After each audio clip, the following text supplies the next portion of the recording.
قرآن سننے کے لیے فرشوں کا نزول۔ ایک صحابی اپنے گھر کے اندر تجہ میں قرآن مجید پڑھ رہے تھے۔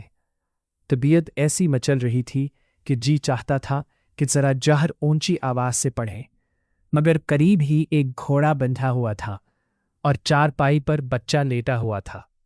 محسوس کیا کہ جب اونچا پڑھتا ہوں تو گھوڑا یہ کہتا ہے، لہٰذا دل میں خوف پیدا ہوا کہ گھوڑا کہیں بچے کو نقصان نہ پہنچا دے۔ پھر آہستہ پڑھنا شروع کر دیتے۔ ساری رات یہی معاملہ ہوتا رہا۔ جب وجد مکمل کی اور دعا کے لیے ہاتھ اٹھائے تو کیا دیکھتے ہیں کہ کچھ ستاروں کی مانند روشنیاں ہیں جو ان کے سر کے اوپر آسمان کی طرف واپس جا رہی ہیں۔ ان روشنیوں کو دیکھ کر حیران ہوئے۔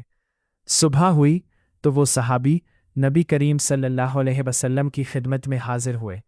عرض کیا کہ اے اللہ کے محبوب صلی اللہ علیہ وسلم، میں نے رات کو تو ہر اس انداز سے پڑھی کہ بچے کے خوف کی وجہ سے آہستہ پڑھتا تھا اور جی چاہتا تھا کہ ذرا آواز کے ساتھ پڑھوں، مگر دعا کے وقت میں نے کچھ روشنیاں آسمان کی طرف جاتے دیکھیں۔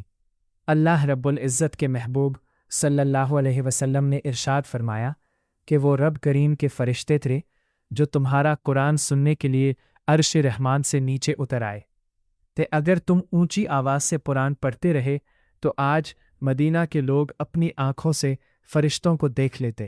سبحان اللہ، سبحان اللہ۔ خطبات ثقیر جن 3 216